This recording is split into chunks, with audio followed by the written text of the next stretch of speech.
यानी variable force की definition क्या बन जाएगी, आप इसको लिख सकते हैं कि force which is not constant through out, तो उसको हम कहेंगे क्या है, आपका वेरिएबल फोर्स का आ जाएगा।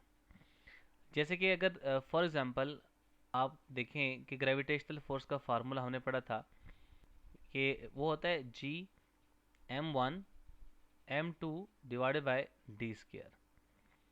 इस केस के अकॉर्डिंग ग्रेविटेशनल फोर्स का आर के स्क्वायर के साथ इन्वर्स रिलेशन है, यानी आप डिस्टेंस बढ़ाएं तो ग्रेविटेशनल फोर्स डिक्रीज हो जाता है। इसका मतलब ये है कि ये आपके पास जो फोर्स है, ये जो ग्रेविटेशनल फोर्स की हम बात कर रहे हैं, वो आपके पास थ्रू आउट कांस्टेंट नहीं है। तो इस तरह की हमारे पास अगर केस आ जाए तो हम उसे कहते हैं क्या है, ये वेरिएबल फोर्स का आ जाता है। अब हमने जो फार्मूला पढ़ा है वो क्या है, वो पढ़ा था हमने W is equal to F D. अब इस F में ये हमने कहा था, कंडीशन लगाई थी कि ये फोर्स आपके पास क्या होनी चाहिए, कांस्टेंट होनी चाहिए। अगर ये फोर्स होगी कि हम इसके ऊपर अप्लाई कर सकते हैं ये फार्मूला, वरना फिर हम W is equal to F T का फार्मूला अप्लाई नहीं कर सकते। लेकिन कई सिचुएशन में ऐसे होता है, जैसे ग्रेविटेशनल फोर्स के केस में आ गया कि यहाँ पे फोर्स कांस्टेंट नहीं है, तो फिर इस सिचुएशन में फार्मूला तो W is equal to F D है आपके पास, लेकिन यहाँ पे हमारे पास वेरिएबल फोर्स की कंडीशन आ गई, तो फिर हम क्या करेंगे, उसके लिए हमने आज का आर्टिकल को डिस्कस करना है। इस आर्टिकल को डिस्कस करने के लिए सबसे पहले देखें बेटा, आपके पास सपोज कीजिएगा कि मेरे पास ये एक पाथ है, हम कह देंगे ये लेट्स से हमारे पास कोई पाथ है और एक ऑब्जेक्ट है जो कि इस ए पॉइंट से किसी भी पॉइंट के सपोज कर लें कि बी पॉइंट तक आपका जा रहा है। अब ये आपके पास एक ऐसा पाथ है जिसमें फोर्स कांस्टेंट नहीं है। अब इस तरह की सिचुएशन में आपने कुछ स्टेप्स को फॉलो करना होगा जिससे वेरिएबल फोर्स को हम फाइंड आउट कर सकते हैं, उससे हम वर्डन कैलकुलेट कर सकते हैं। तो सबसे पहली बात आपके पास हम क्या कंसिडर कर रहे हैं, हम let us consider a body is moving a body is moving along xy plane, along the xy plane where force is not equals to constant। अब फोर्स यहाँ पे कांस्टेंट नहीं है, तो अब इसको क्या करना पड़ेगा, पहला स्टेप इसका क्या है, आप क्या करेंगे, divide the whole path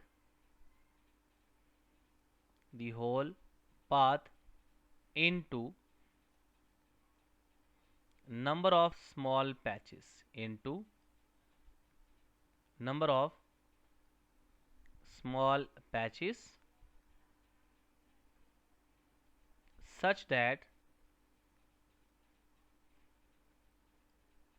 at every patch force is equals to constant। आप लिखें force is equal to constant at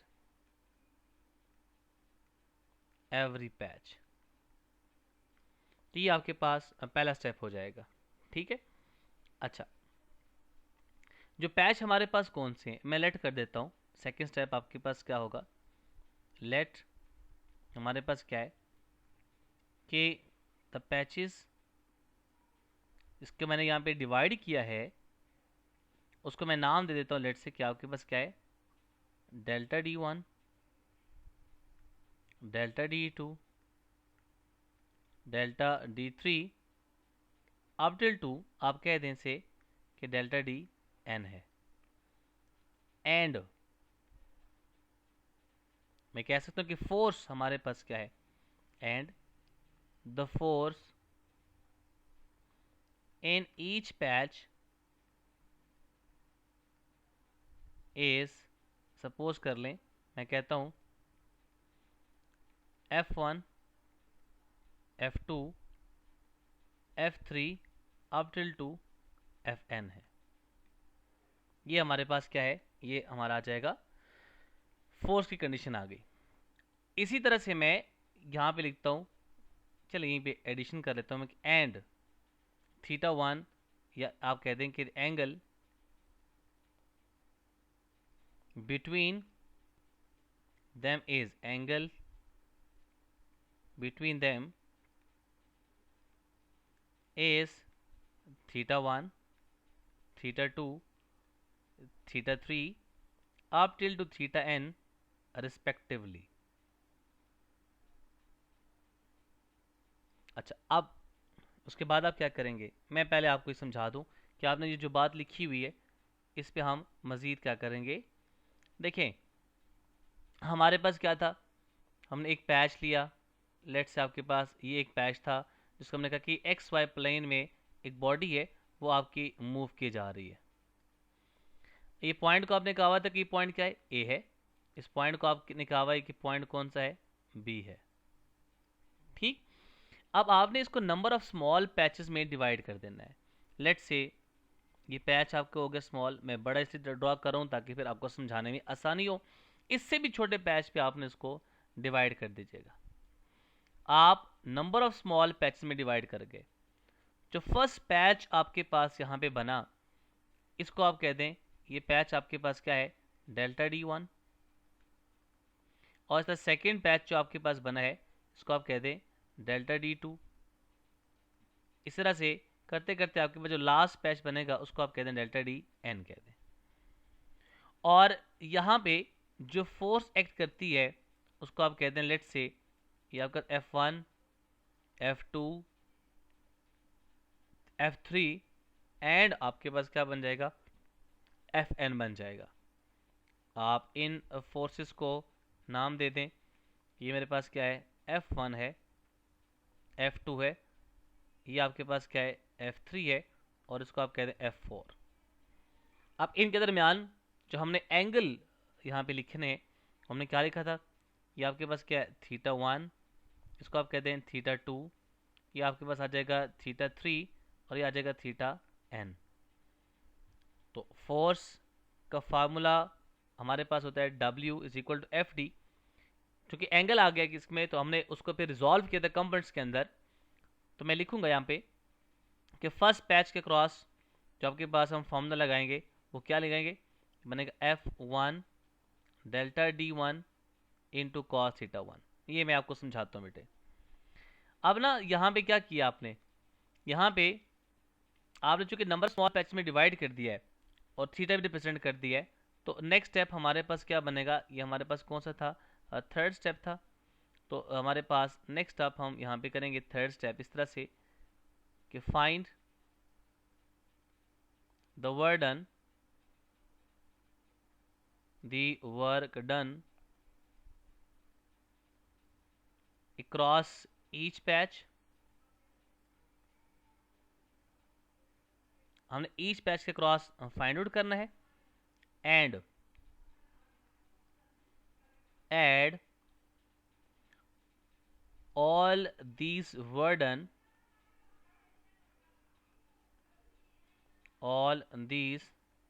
done in order to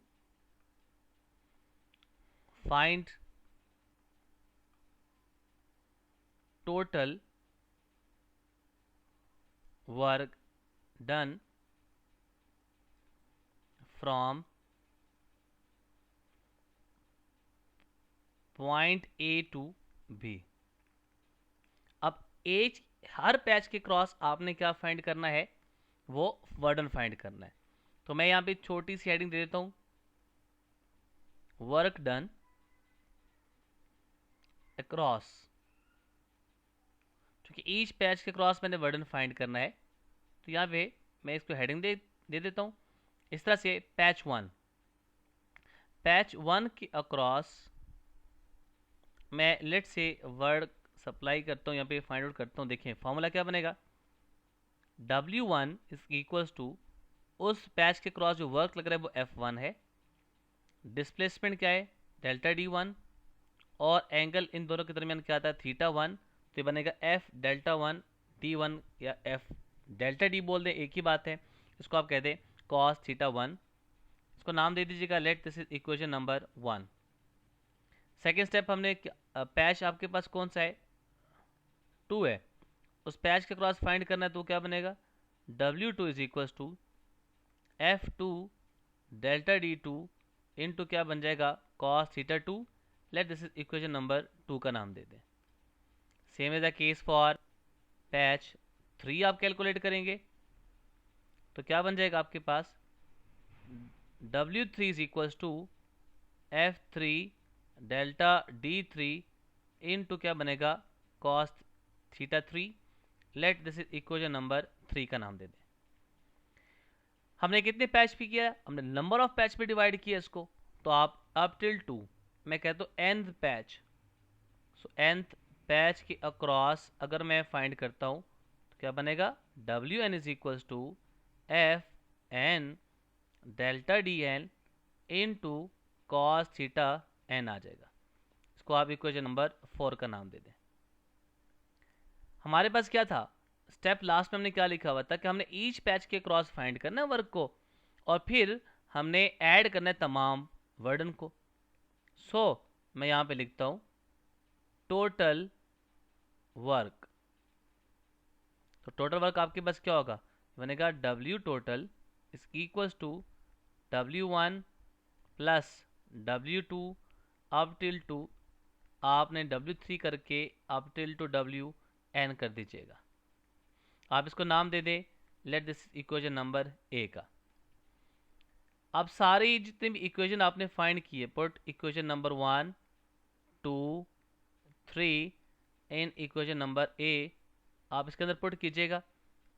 जब मैं इसके अंदर इक्वेशंस को पुट करूंगा तो क्या बन जाएगा आपके पास, ये बनेगा टोटल वर्क हमने कैलकुलेट करना था, so total work done will be is equal to first patch के क्रॉस जो हमारे पास वर्डन था वो आया F1 delta D1 into cos theta 1। Second patch के क्रॉस हमारे पास क्या है F2 डेल्टा D2 इंटू आ जाएगा cos theta 2 plus F3 delta D3 into बनेगा आपके पास कॉस थीटा 3 अप टिल 2 आपके पास बनेगा Fn delta Dn into cos of theta n आ जाएगा। अब जरा देखिए यहाँ पे ये जितना भी टोटल वर्डन लिखा हुआ है इसको मैं क्या कर सकता हूँ, समीशन फॉर्म के फॉर्म में लिख सकता हूँ बेटे। ये क्या बन जाएगा, total work done will be is equals to sigma F N into आ जाएगा क्या डेल्टा डी इंटू आ जाएगा कॉस थीटा। आप जनरल फॉर्म में इसको लिख लें तो बेटा मैं इसको लिखता हूँ क्या एफ आई इंटू आ जाएगा डेल्टा डी आई इंटू आ जाएगा कॉस थीटा आई, और आई की वैल्यू 1 से लेके n तक है। सो ये आपके पास टोटल वर्डन आ जाएगा इन केस ऑफ कब, जब आपके पास फोर्स क्या हो, वेरिएबल हो जाए। और इस केस में आपने ये इस तरह से फार्मूला लिख के आपने सारे पैचेस को क्या कर देना, ऐड कर देना है, ये हमारा फार्मूला बन जाएगा। यानी अगर मैं आई की वैल्यू 1 पुट करूंगा ये बनेगा F1 delta D1 cos theta 1, ये फर्स्ट पैच का आ जाएगा। अगर थर्ड पैच का मैं फाइंड करने जा रहा हूँ तो n की वैल्यू 3 पुट कर दें, तो इसका मतलब आई की वैल्यू 3 पुट कीजिएगा तो बनेगा F3 delta D3 into cos theta 3। तो ये आपका यहाँ पे इस तरह से अगर वेरिएबल केस में आ जाए तो आपने वर्क किस तरह से कैलकुलेट करना है वो आपका यहाँ पे फॉर्मूला लिख लिया। अब ग्राफ हमारे पास आता है, y एक्सिस के ऊपर हमारे पास क्या बनेगा, क्योंकि वेरिएबल फोर्स है तो आपके पास हमारे पास सिर्फ x तो f तो नहीं आ सकेगा, उसका पूरा f cos थीटा कंपोनेंट साथ आएगा। सो y एक्सिस के ऊपर हमारा बनेगा f cos थीटा और x एक्सिस के ऊपर क्या है d है। तो आपने जैसे ही आपने उसको फॉलो किया है ये हमारे पास था क्या कि एरिया फाइंड करूंगा मैं, इसको डिवाइड करूंगा नंबर ऑफ स्मॉल पैचेस में ताकि हर पैच के अक्रॉस हमारे पास वर्डन क्या हो, सेम हो जाए। तो इस तरह से आपने नंबर ऑफ स्मॉल पैचेस को डिवाइड कर देना है सच दैट एवरी पैच आपके पास क्या था, फोर्स कांस्टेंट हो जाए। तो फिर आपने क्या किया कि हर पैच के अक्रॉस आपने वर्क को क्या करना है, कैलकुलेट करना है। ठीक, तो इस तरह से आपका टोटल, अगर एरिया की मैं बात करूंगा तो टोटल जो आपके पास एरिया होगा, this area will be is equal to word, ये बनेगा आपके पास क्या, वर्क के बराबर आ जाएगा। क्लियर बेटे?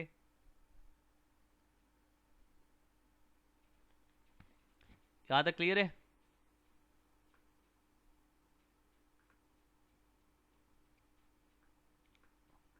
ओके। अब लास्ट टाइम पे हमारे पास क्या था कि वर्क कांस्टेंट था। अब अगर वर्क हमारे पास क्या हो जाए, वेरिएबल हो जाए, उस केस में फिर वर्क कैसे कैलकुलेट करेंगे? क्वेश्चन अगर आ जाए, सपोज कर लें एक क्वेश्चन आ गया, क्वेश्चन ये है कि मेरे पास एक ग्राफ आ गया। लेट्स से हम कहते हैं कि ये मेरे पास एक ग्राफ है between the force and displacement. ये आपके पास फोर्स है और ये आपके पास क्या है, डिस्प्लेसमेंट है। पहला ग्राफ सपोज कीजिएगा कि मैं ग्राफ को कुछ इस तरह से प्लॉट करता हूँ।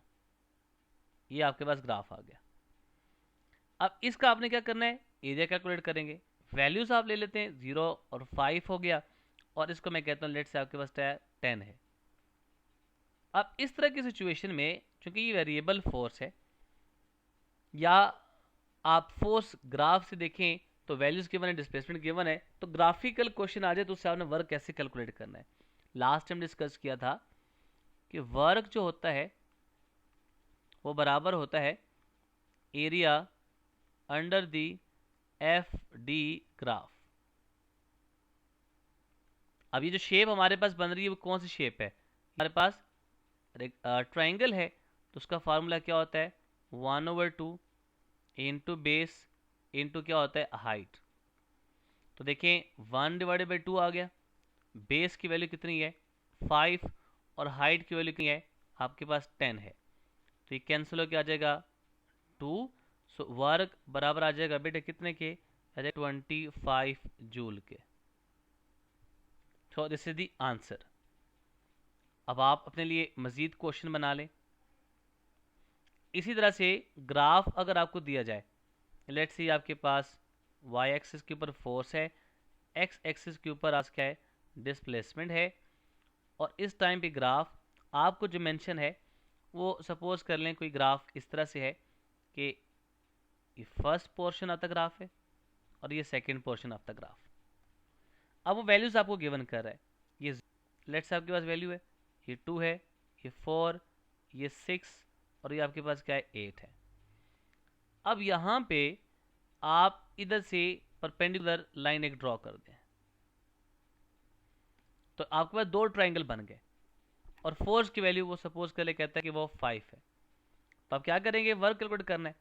आप लिखेंगे कि वर्क इज इक्वल्स टू, हम क्या लिख सकते हैं, area under the F D graph.